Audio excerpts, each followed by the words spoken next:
Welcome to She Speaks, the Female Truth, where two women navigate the ups and downs of life with humor, heart, and a whole lot of honesty.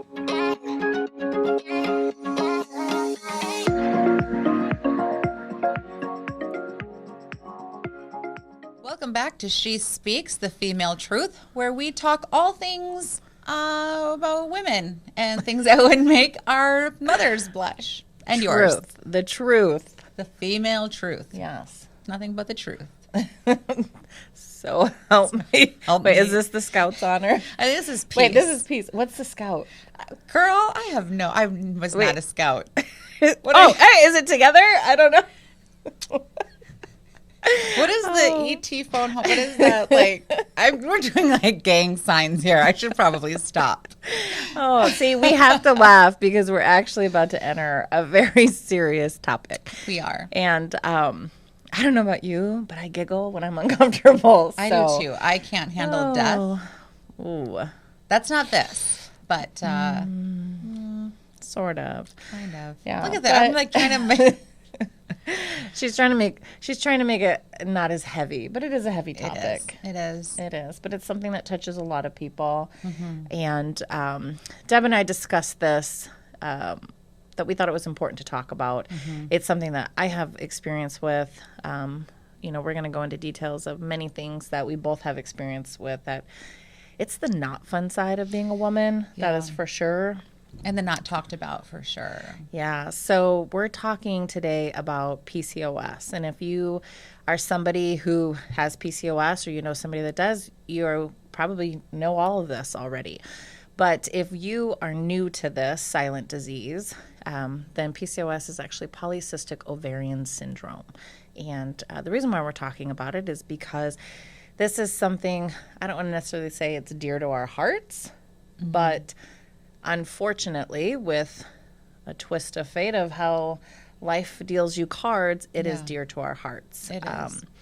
So polycystic ovarian syndrome is a silent disease. Mm-hmm. And we say silent because looking at me, mm-hmm. you probably wouldn't think that I have something. No. And unfortunately, I do. And mm-hmm. technically, polycystic ovarian syndrome is touches a woman's hormones. It's when your ovaries produce an abnormal amount of androgens, if you want to get technical. So these are all kind of things that the average woman doesn't think about. Mm-hmm. I will tell you through this process, I learned more about my body that houses all of the equipment than I ever knew prior to this. Yeah. It's funny when you start going through these things, in your 20s, and then as you age and as you have children, you're like, wait, what? Mm-hmm. What is that? Yeah. So you kind of learn the hard way, so to speak, mm-hmm. Not right. the fun way. But PCOS also technically cysts, right? You can have a bunch of small cysts in your ovaries, and those can vary in sizes. Mm-hmm. And those are all kind of like very technical things. Nobody walks around talking about that. Yeah. They also don't walk around talking about all the details behind it. So I'm going to share with you. Yeah. I know you and I have talked several times already, mm-hmm. but I'm just going to kind of share with you everything that I've experienced and what I've gone through mm-hmm. and what I'm doing now as a woman that has had PCOS. They say essentially you have it your whole life, but it presents in your early 20s. It can present in your early 20s. It can present actually as early as your first period. Really? Technically. As a teenager? Or even if you get a period at 11 or 12. Wow. A lot of people don't think of those symptoms, though, mm-hmm. as being a problem. My experience is mine didn't present itself until my early 20s. Now, here's the thing. I also suffer from infertility, but PCOS is something completely new to me. I did not know about it until I met you. And so I'm going to ask like legit questions. We're going to be raw here. I don't know a lot about it still. Yeah. And so this is going to be really educational for me as well. But it just shows that even though I know a lot about infertility, there are so many different aspects of infertility that no one talks about it. And so I'm really happy to learn more about this, especially as a woman having a daughter. So share with us How did you get diagnosed? Like, what were your symptoms? How old were you? Like, what was your journey? So the hard part is, it's kind of like, one woman might have PCOS, but that doesn't mean the next one that has PCOS is going to experience all the same things. So, Sure. So symptoms vary. Yeah, they definitely vary by person. And back in the day, because I am 46, Back in the day. back in the day, I actually wasn't diagnosed when all these problems started to arise. So you had symptoms first. It wasn't really talked about. Which is really it's difficult. It's very difficult to try to seek help for problems that you're experiencing, and you get the standard response that you get from doctors. And so my how it came about is I kind of lived essentially half my life. I was about 118, 120 pounds, and I'm short. I'm only 5'2", and realistically, that was probably a little underweight, but that is how I lived. That was my norm for a really long time. My early 20s hit. This was actually right after I met now my husband, and we started dating. About a year after we started dating, I started gaining weight like extremely fast. Okay. Very abnormal. And at first, I did what all people do. You bash yourself and you're like, good God almighty, just put the fork down. Like, just stop eating. You blamed yourself. Absolutely. And I was going like, I jumped from a size medium to an extra large to a 2. Like, when I say I gained weight significantly fast, it was. So I doubled in size in less than 2 years. Really? Yes. So I went from approximately 120 pounds to 240 pounds in less than a 2 years' time. And you were probably on a bunch of yo-yo diets, trying to figure it out on your own. Yeah. So I went to the doctor, literally told, you need to stop, eat less, make better choices, eat less. And the interesting thing was when it all started, I didn't really eat that much. I was so used to eating like maybe once a day, and I'm not saying that's healthy. I'm not advocating for that. I'm just saying at the time I just felt like seriously. How can you eat less? Right. When you're already eating so little. Right. Yeah. I might as well what am I not supposed to eat? So there wasn't any answers. I didn't have a good doctor back then. So that was like 25 years ago. Yeah. And wasn't really spoken about, and that never came up. Aside from the gaining significant amount of weight, there was other small things, but it wasn't like the signs were really spoken about. So you get excess hair. Now we joke around like I have to shave like a man. Yeah. But back then, nobody really talked about why a woman has the ability to grow a Because you were in your beard. 20s. Yeah, early 20s. So Not a problem a 20-year-old would have. not typically. So it started presenting at about 22. And I was on birth control.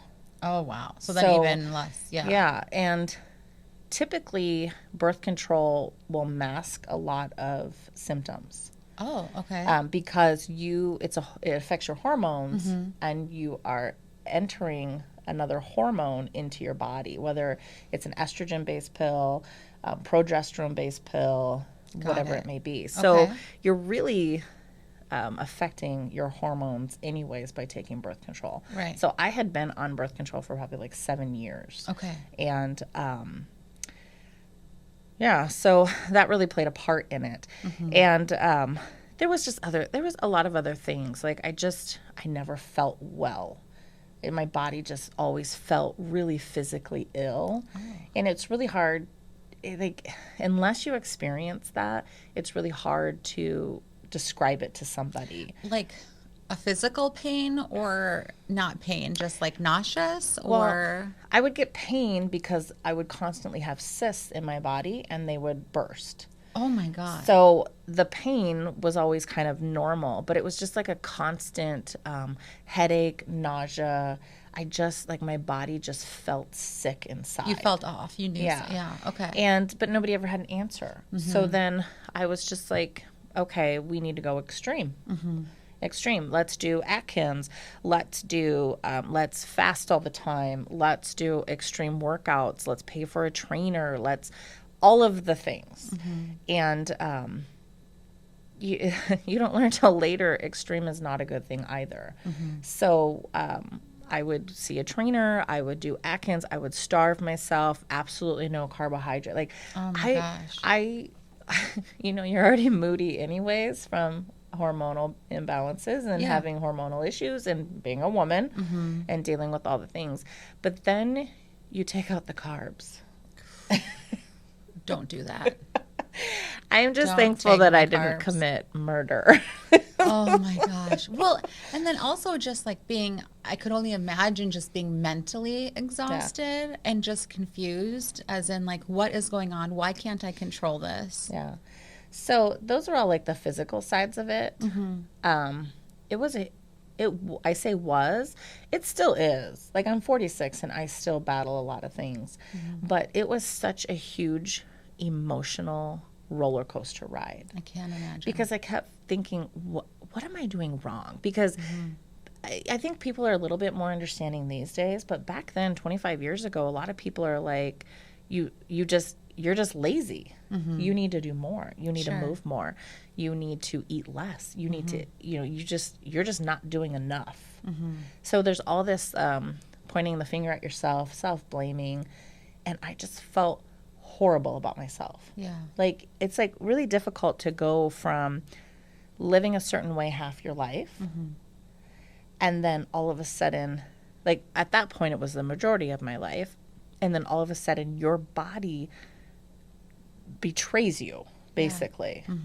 And you turn into this whole other person. And I remember, I look back thinking how, like, that's sad and it was heartbreaking that I felt this way. But I kept thinking, God's punishing me. Like, maybe I was too vain when I was young. Maybe I was too, I wouldn't say I was conceited, but like maybe I took it for granted. Maybe this is a lesson to me. Maybe this is him teaching me a lesson. And I remember telling my husband, I'm like, okay, if he can perform miracles, why can't I just wake up back to the way I was tomorrow? Right. And jokingly, my husband would say, that would freak me out. Like, I just want you to know, if we wake up tomorrow and you are back, like, that would just really freak me out. It's the Stephen King movie, Thinner. Yes. Except for back then, I'm like, just do it. So how did this affect your relationship, your marriage? Well, I wasn't even married at the time. Oh, right. This was like, this all started when we first started dating, about a year after we started dating. And honestly, my self-esteem was like nothing. I remember kept telling him, I know you didn't sign up for this. Like, this could be your out, and that's fine. And I know that looks aren't everything, but it's really difficult when you meet somebody and they're a certain way. And, right or wrong, people are attracted to people physically for a reason, Right. like how they are. And then when it wasn't even like I had gained a little bit of weight. Like I doubled in size. And, did I still feel like I deserve love and all the things? Of course I did. But I also was like, I'm not the same person I was a year ago when we met. And, we're still together. He's a trooper. So how did you get, how did you find just the right doctor? Did you get a symptom that all of a sudden was like, aha? Or what was it It was just always one thing after another. And I actually didn't really get help, so to speak, until after we were married and we started trying to have kids. Okay. And you have to get to the right person, right? The right Because doctor? Everybody always says you just need to lose weight. Everybody that has PCOS knows it's just not that simple. Like if I could just say, oh, just lose weight, Kathy, then it would be gone in a heartbeat. It would, like, I don't know, PCOS or not, I don't know a single woman out there that hasn't been on a health journey or a weight loss journey. Right. If they could just tell themselves, just lose weight, it's fine. Like, It's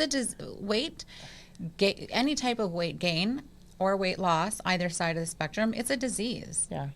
Like it's a disease. And it plays such a mental toll on you. Yeah, physically on your body, but it just wreaks so much havoc in you mentally. Yeah. And so I didn't learn about any of the things behind my disease until we started trying to have kids. So we had gotten married, moved into our house, and I was like, hey, maybe I should stop taking the pill if we want to try to have kids. And at first, my husband's like, I think that's like suddenly. And I'm like, well, you just never know how long it would take. Right, because you hear about that if you're on the pill for so long. Yes. Right. So then I go off of the pill, and I can't even get a period anymore.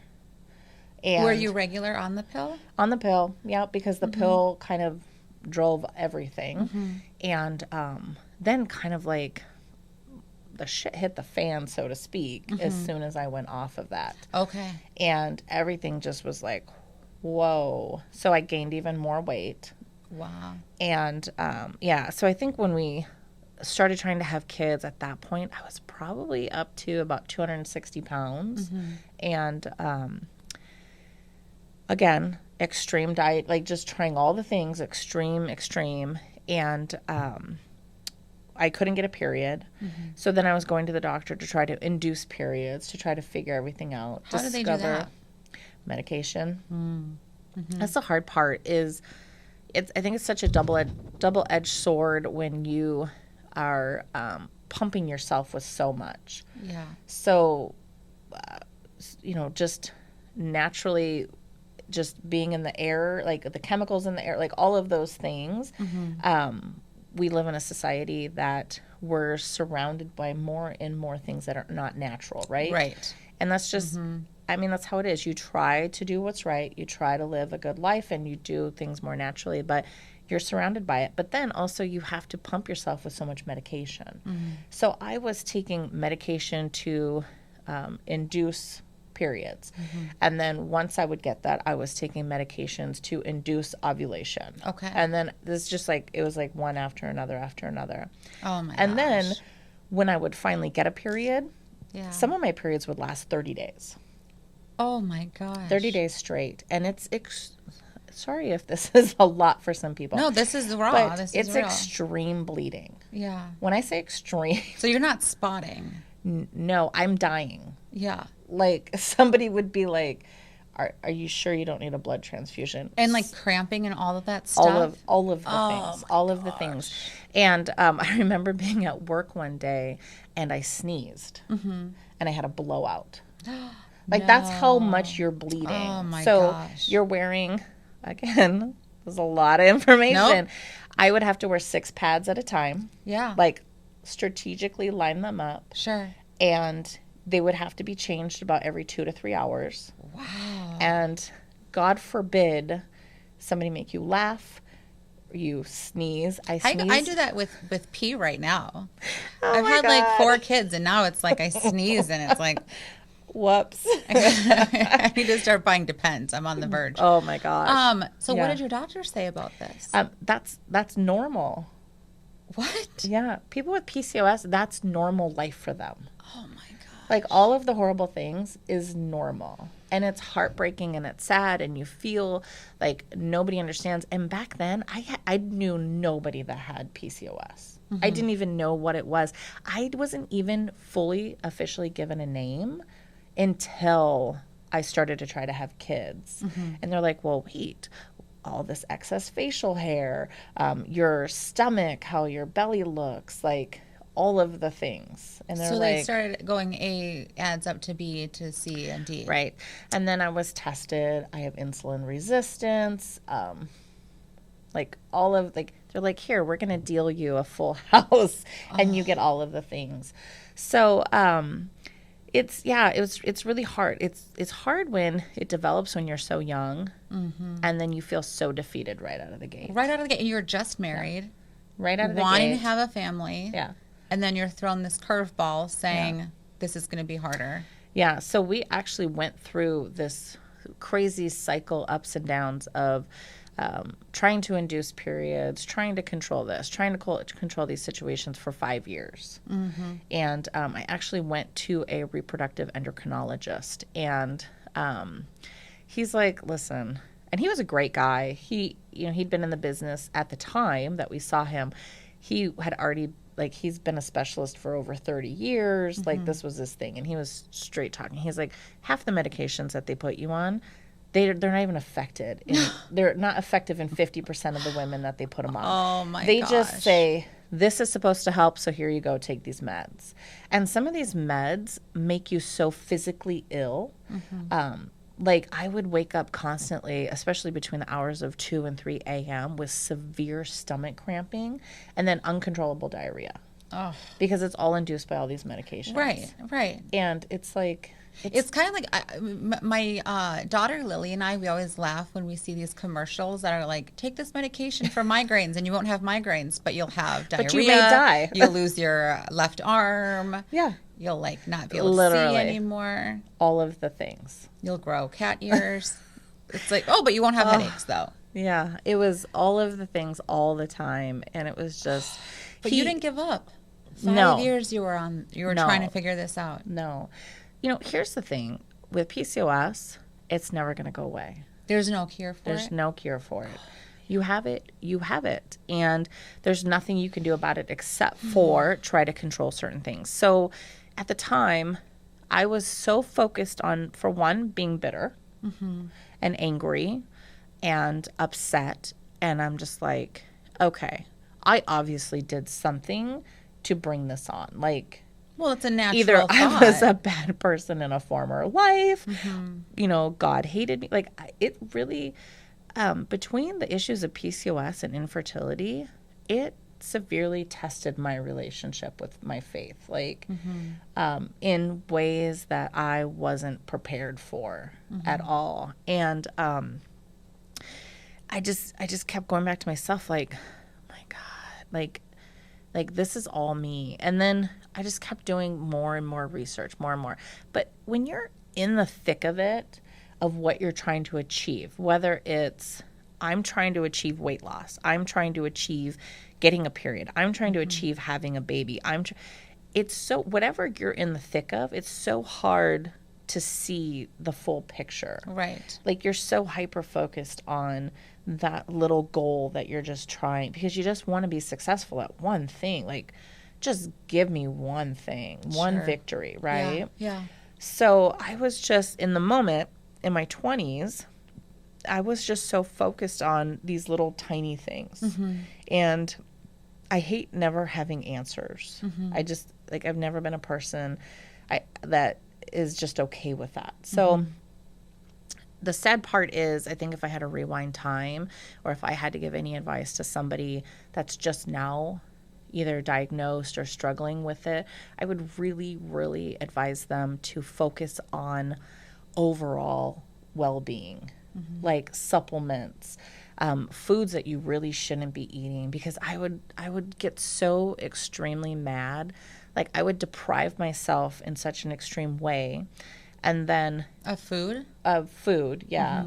And then when that didn't give me the exact results that I was really hoping for, then I would have the screw it attitude and be like, well, nothing's going to work. I'm going to be like this forever. What does it even matter? And then I would bounce back and be so extreme the opposite way. I think a lot of people can relate to that. Yeah, it's just, it's just so taxing on you mentally and physically. So, like, if I had to redo that whole time period, I would really focus more on, like, supplements, things that I shouldn't eat, not because I'm being punished, but why I shouldn't eat them. Like, so many people, I feel like, especially back in that time, they were just like, don't eat a lot of fat, don't eat a lot of red meat. Like, people don't really give you reasons. Yeah. You know, and nobody told me not to eat dairy. Well, you shouldn't eat dairy because it affects your hormones. That also affects, you know, your inflammation. And PCOS, you automatically have more inflammation in your body anyways. Really? So it's like, but nobody puts all these little things together. And girl, I could eat me some cheese like nobody's business. I had macaroni and cheese today. Yum, yum, yum, yum, yum. But it's like, you know what I mean? Like, people are so focused on you're supposed to be moving more and eating less. Like they think that's the answer for everything. Yeah. Oh, you're overweight, move more, eat less. So you're assuming I don't move at all. Yeah. Yeah. Thank you. Bye-bye. My husband does this thing where he says, if we wake up and we have a headache, did you drink water? We wake up and we're like, oh, I'm just like depressed today. Did you drink water? I didn't really do well on my test, No, last I didn't week. drink Did you from drink your water? I didn't drink from your amazing spring, your fountain of youth that you According to Adam, water's the cure for everything. Oh my gosh. Yeah, it's just like if I could go back, I would do such a focus on those things. Yeah. And then experience the trickle effect after, because even the doctors didn't talk about those things. Now I even have like my doctor now, like bless her heart, she's been with me through a few things, and she's really nice and really sweet and knowledgeable, but even she's like, well, maybe you need surgery. And it's nothing against anybody who has surgery, but I have an actual disease. I want to know all the things around it, because surgery's great. Yeah, let's have surgery. But it's not going to do me any good. If it's not a cure. Right. So Yeah. I need to know, I need coping mechanisms. Right. I need to know what are my triggers. So I think if I had to go back and give people advice, you have to learn what your triggers are. And everybody's going to be different, whether or not you have PCOS that has also insulin resistance or not, because that matters. So like for me, what I do is I control the amount of carbs that I take in. I don't limit them. I try to control them. You want to have a life. Yeah. Everybody knows you're not supposed to eat a whole loaf of bread. I mean, Have you toast been to it Olive with Garden? butter. It's like unlimited bread at Olive Garden. But, like all those little things, like, should I have a lot of cheese? No, I don't drink milk anymore either. Like, I stopped eating things like ice cream. Like, I try to learn all those. And then I really try to focus on my vitamins and supplements, getting my magnesium in, getting my electrolytes in, like all of those little things. But that's now at 46. Nobody had answers for me in my 20s. And, one horrible thing, and this is horrible for anybody, but one really sad thing that I experienced with PCOS, the biggest side effect for me was infertility. And so with us trying for those 5 years, it took 5 years to finally have a baby. And we were lucky that we had 2 at the same time. Yeah. But that was like what the people don't talk about behind these diseases is what you have to do to your body and manipulate to your body just to achieve something. Yeah. I don't regret it. Not a single bit. I don't regret it. I am thankful, and I would put my body through it 10 times more, like Right. without a doubt. Yeah. But it is terrible, like terrible. Between the large cyst, I had a cyst in my body that was 15 millimeters. How big is that? Is Is it like an orange? It's like big. So I had one. It was on your ovary? It was right next to it. Dang it. Yeah. Oof. Yeah. So it's like that's painful. Think about your insides and now stuff a softball in there. Yeah. In addition. But I constantly, even now at 46, I'm constantly getting cysts and they're constantly bursting.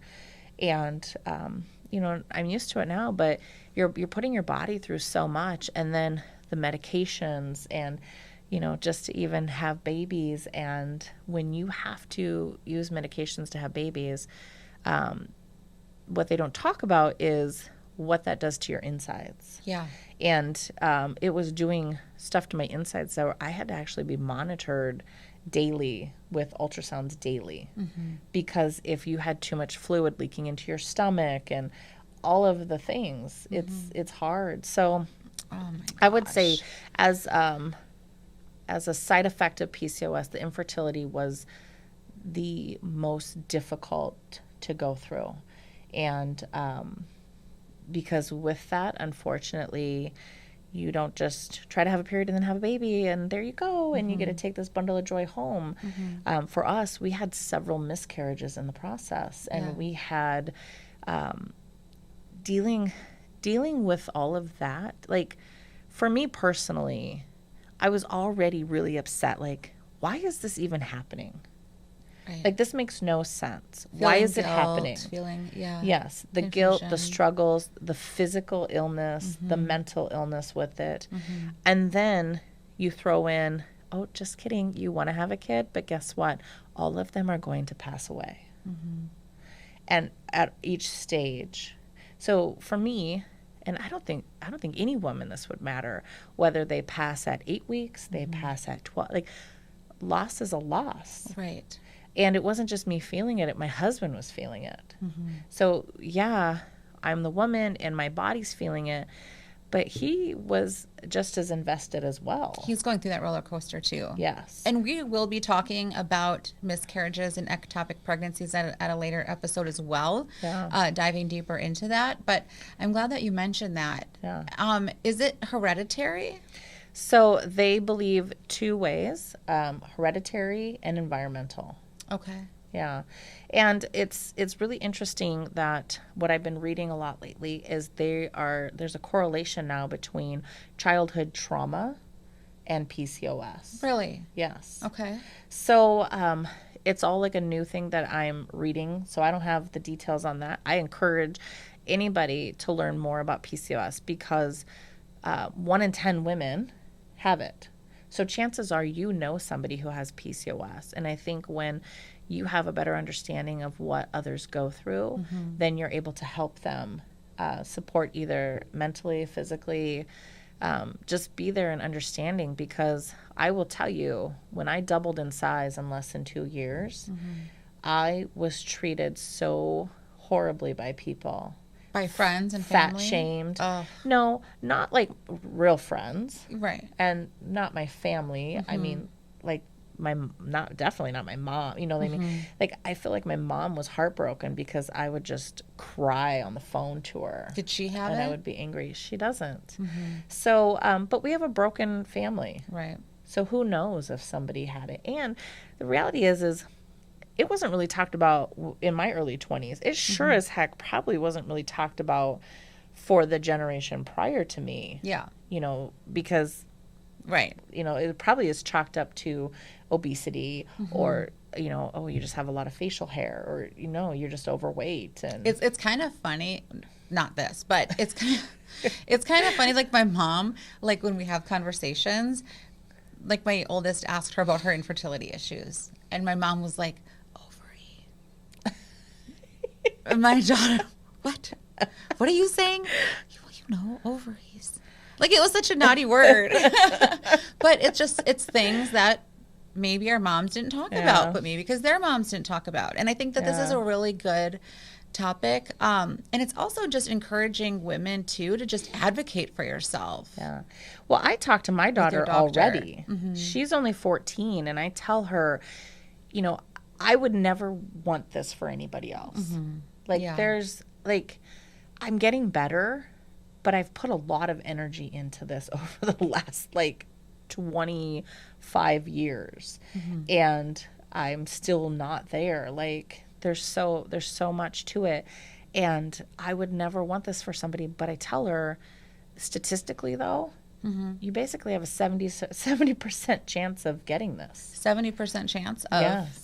Of daughters of women, 70% of the daughters of women that have PCOS get it. Really? Yes. So I tell her, statistically, like if somebody tells you it's probably going to rain today, it's 90% chance of rain, you're going to take an umbrella. Yeah.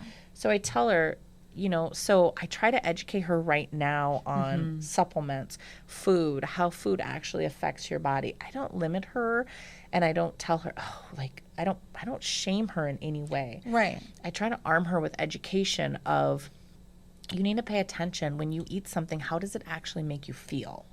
Say that again. Like, because Armor yourself. I love that terminology there. I think that that's something that we don't ask ourselves. You know, it's like, for so many years, I've dealt with so much heartache and just issues and being angry and bitter and just all of the things.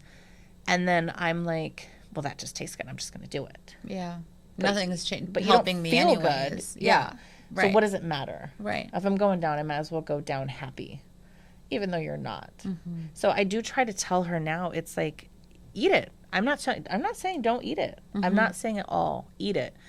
But I want you to really sit there and think, how does it make me feel when I eat it, though? So now this, and, you know, we know that she's probably listening because, you know, our daughters are our number one viewers. They're amazing.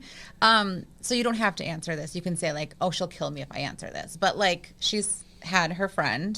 She started her menstrual cycle. Is she having any signs now? Is it too early for that? Or could there be signs already? Or I guess technically there could. I don't see any. Okay. And we have open conversations all the time. I think that's another thing.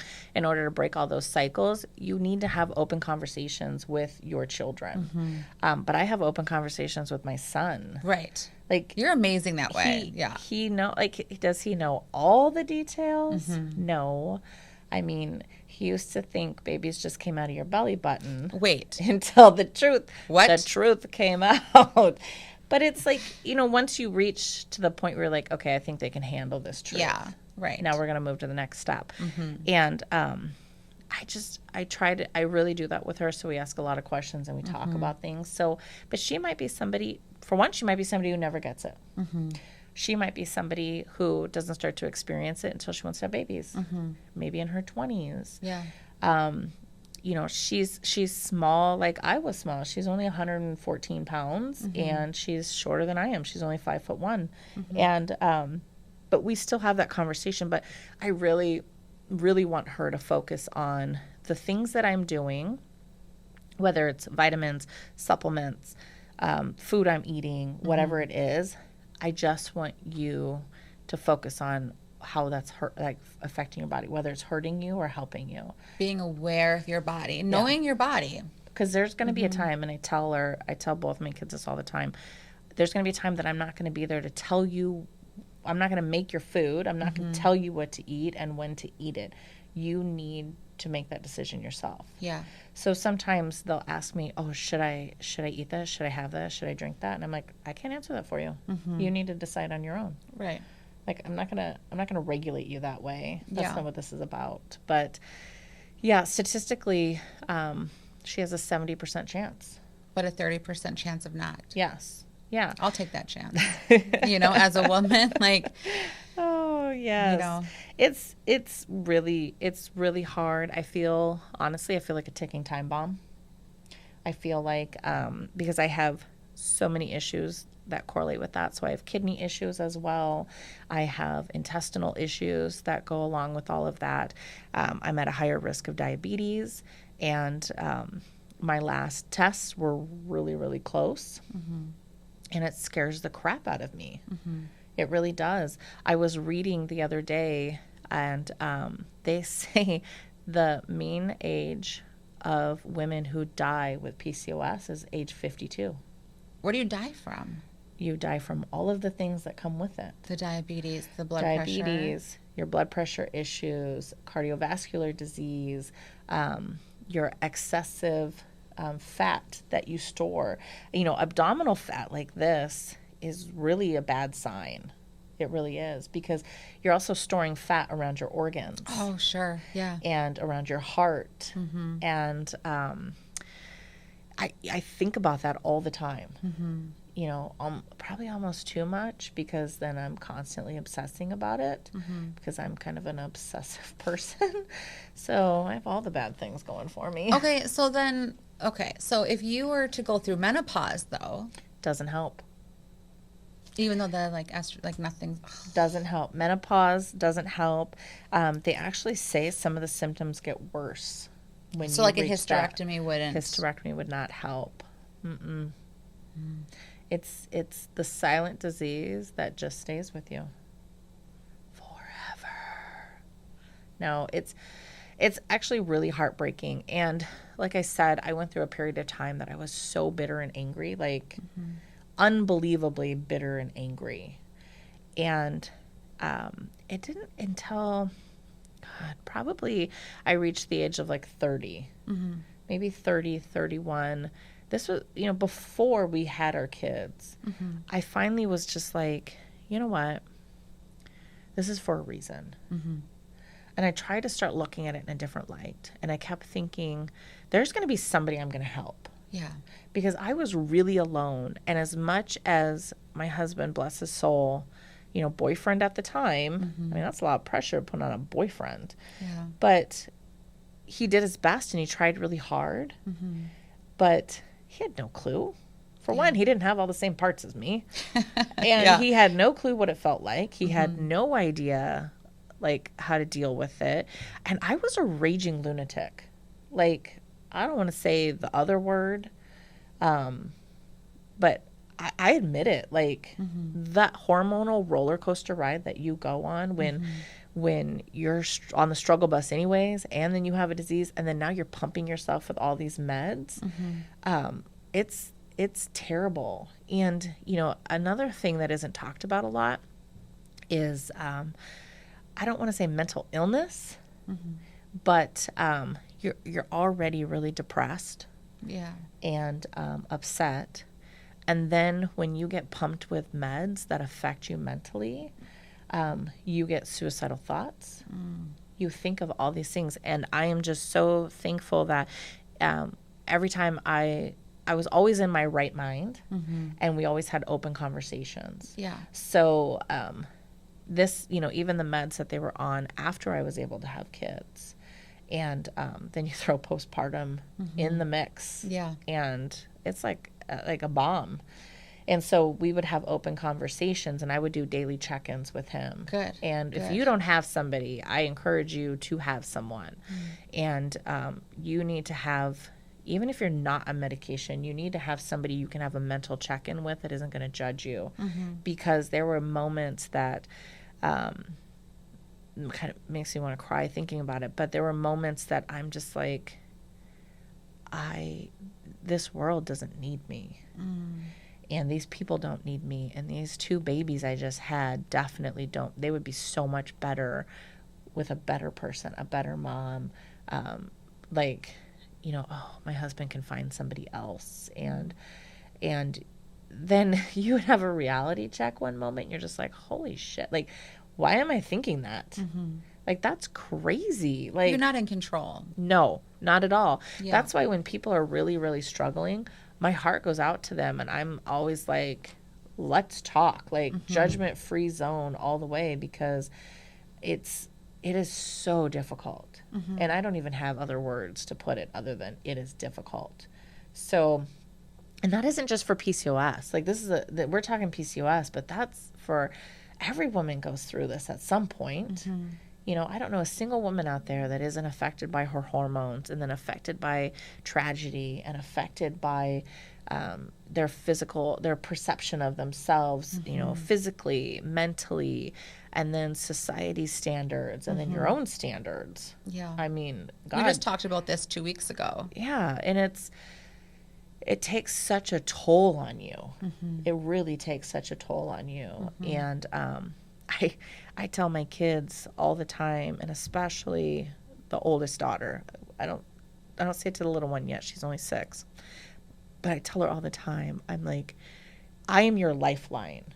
Like, if you ever feel any sort of way, like, I don't even care what time it is. I don't care what's going on. You call. Yeah. You call.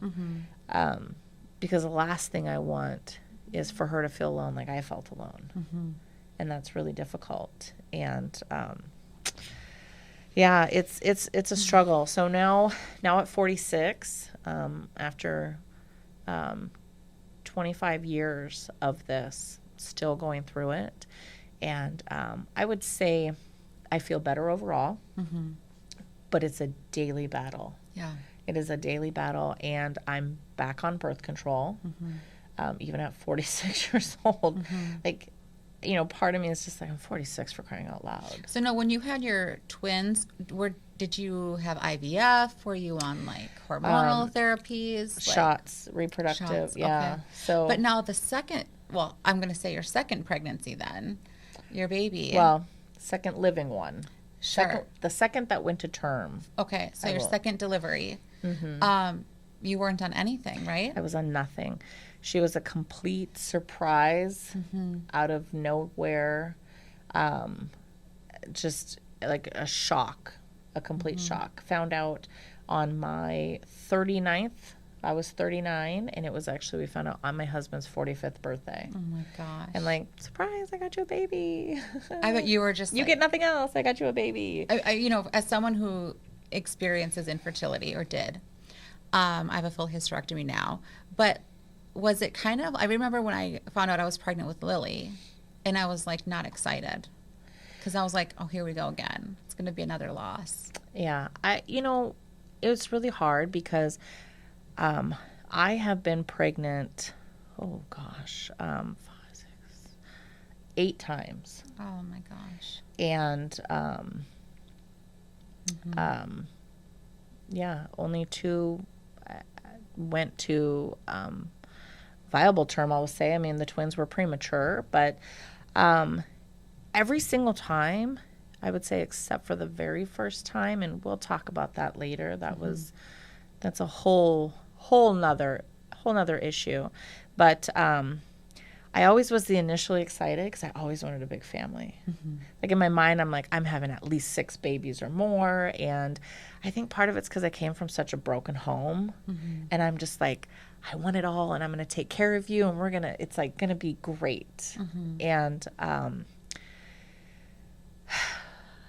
makes me want to cry, but I always had an initial excitement, and that excitement would last a couple weeks, but at the same time, and such an extreme amount of stressful fear, because I'm like, I know it's coming. Yeah. I know it's coming. And each loss is really hard in its own way, but I would say the hardest loss that I experienced was the one I just had a couple years ago. And that was because all my kids were at an age that they could talk about it. And they experienced all the loss. And we'll go into details when we talk about loss. But I know that some women, and this is no jab, they make the loss about them, and that's fine.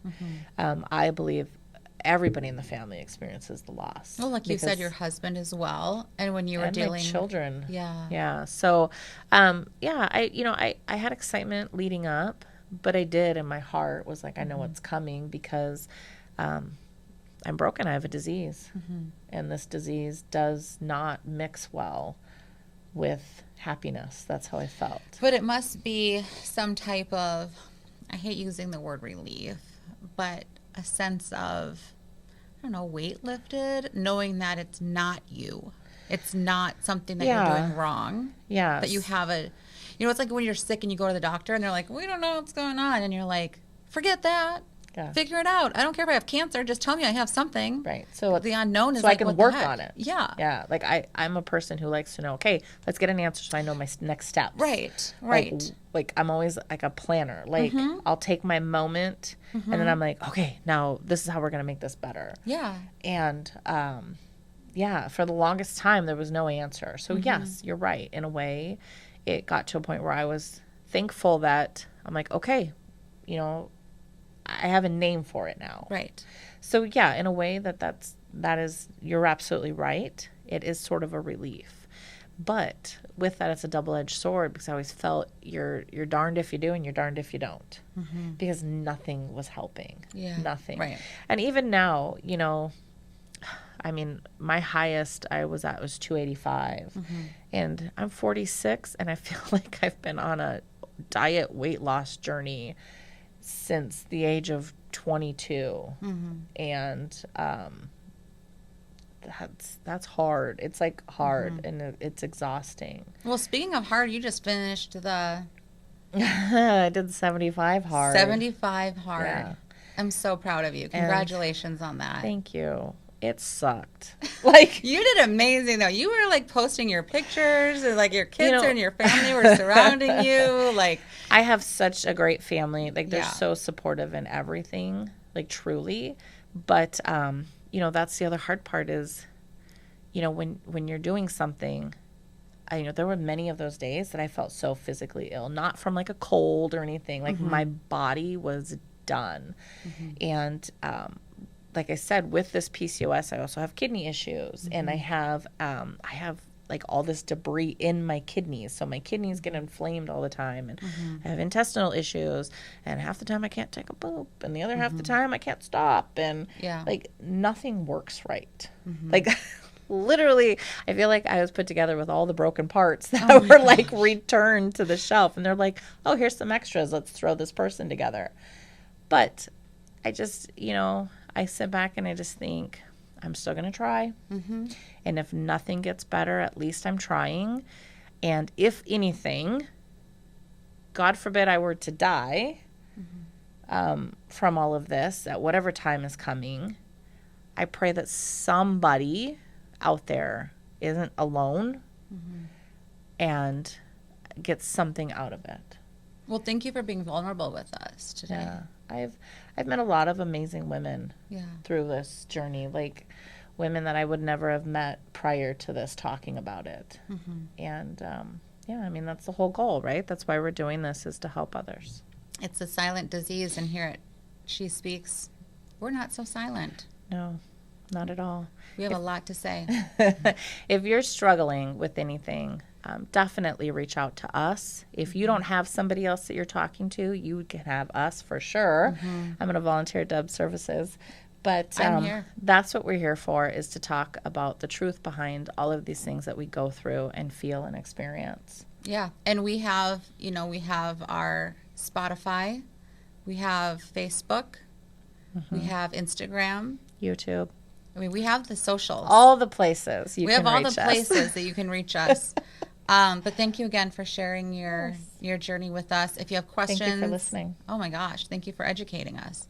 And, like I said, if you have questions or, for Kathy, feel free to reach out to us on our socials. And thank you so much for joining us on She Speaks, where your voice matters. Until next time.